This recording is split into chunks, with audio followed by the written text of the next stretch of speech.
Back in 2019, when the Modern Warfare reboot was released, a lot of people criticized the game for portraying Russians as war criminals.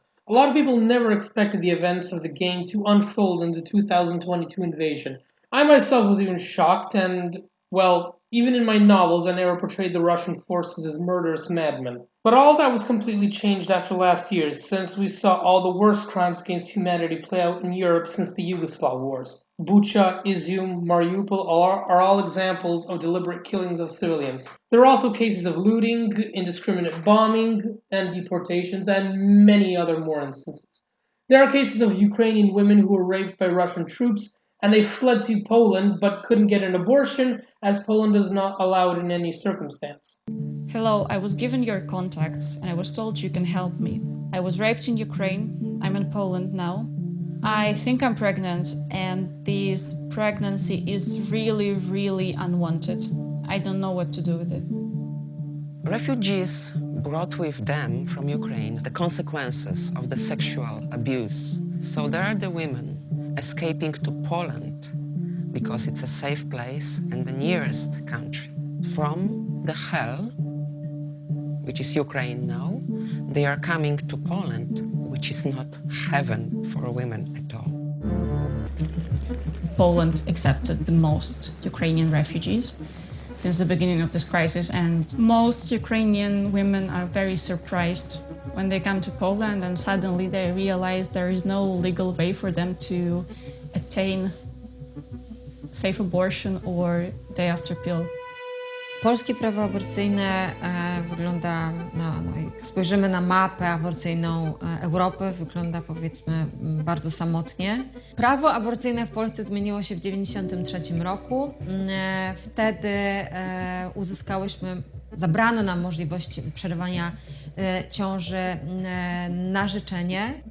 I can make an entire video listing war crimes committed by both sides in the conflict. But to touch on the subject of the title, will there be any justice after the war in the same way tribunals were set up for Yugoslavia or Rwanda? So far, the seemingly only justice that has been served comes in regards to the Russian troops that were tried in a Ukrainian court for executing civilians back in May 2022. But in order for prosecution to be successful, it is not low-ranking soldiers or medium-ranking officers that need to face justice. It is high-ranking officials from Russian top generals to Putin himself that must be brought to court. The body that prosecutes war crimes in active war zones is the International Criminal Court, which is located in The Hague. It will investigate the matter and provide punishment where appropriate. It is the only court in the world with the jurisdiction to prosecute for international crimes such as genocide, crimes against humanity, and other war crimes. This has worked in the past with several war criminals meeting their end in these halls. But this is something new. Will it work against Putin? The answer is more complicated than initially expected. The International Criminal Court is not universally recognized, and the only way it can prosecute crimes of aggression from a non-member country is with a referral from the UN Security Council. From here, you can see how things will go downhill. Russia, being a permanent member of the Security Council, can just veto any resolution for the investigation of war crimes. The Russian government has constantly denied perpetrating war crimes in Ukraine. They claim that all accusations are fake and that all the massacres were staged. They even said that Ukrainian aircraft bombed their own cities in order to make them look like the Russian attacks, even though many of the aircraft commencing the bombings were shot down and identified as Russian aircraft. This is all over. Russian media and pro-Kremlin activists echo these claims. A few months ago, I did a video on Richard Medhurst, and he even said the same thing about Bucha. I've seen pieces like this coming out and saying that, there's evidence that it's a lie because the mayor of Bucha announced on March 31st, he filmed like a selfie video, and on March 31st, he said the Russians have left the town. So basically, the Russian side are saying, how is it possible that Russian troops committed a massacre when Russian troops left 4 days ago? That doesn't make sense. Like, did nobody see these bodies that are laying on the street? Because there are so many of them, right? There are bodies in the street. There's no question about it. Like, it's horrible.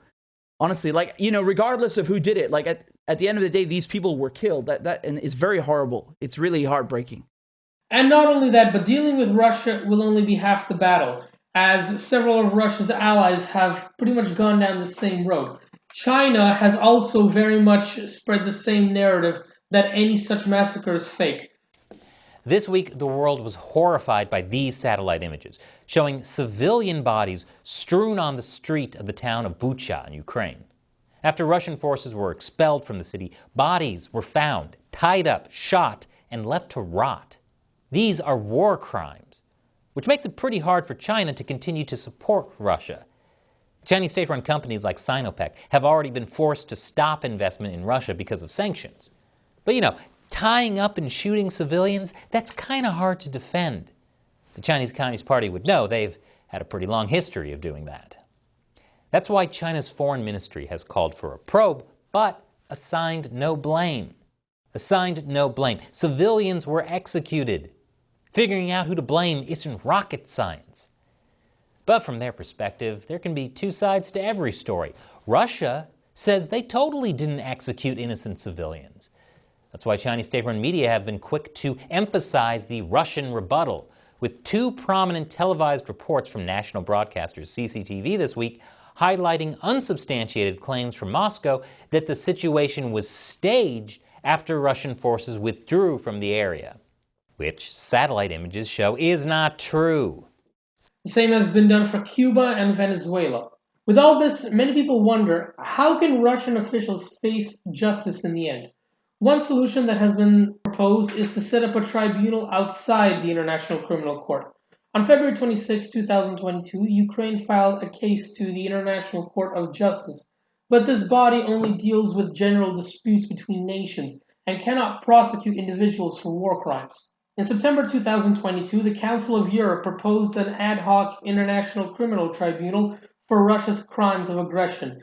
It would be complemented by the European Commission, NATO Parliamentary Assembly, and the European Parliament, having the trial take place in Strasbourg, where the Council of Europe is located. And things are moving ahead, as on March 4, 2023, the European Parliament voted to establish this tribunal as complementary to the ICC. But we are yet to see if this will be effective, as Russia would not see this as legally binding and could simply refuse to hand over suspects. But is it still possible for this to pass at the UN and the International Criminal Court? It actually is, and there is a way. If we can make Russia and China officially abstain at the UN to pass it on to the ICC, then they can prosecute. A similar incident has even happened before. On June 25, 1950, the UN Security Council got together to vote on Resolution 82, a measure meant to call the North Korean invasion of South Korea illegal. The Soviet Union boycotted this meeting as they did not recognize Taiwan as the legitimate China. At the time, Taiwan was still internationally recognized and continued to hold its seat at the UN. Because the Soviet delegate wasn't present, it was unable to veto the resolution and it went ahead. And as a result, the UN authorized a UN police force in order to help the South fight back against the North. This is something we can do today if we can find a way to have both Russia and China refrain from being present at the UN, and they will officially de facto abstain. That way the resolution for Russian war crimes can go forward. But there is also another way for key suspects to be brought to justice. On March 17, 2023, the ICC issued a warrant for the arrest of Vladimir Putin. That means he is a fugitive in 133 countries.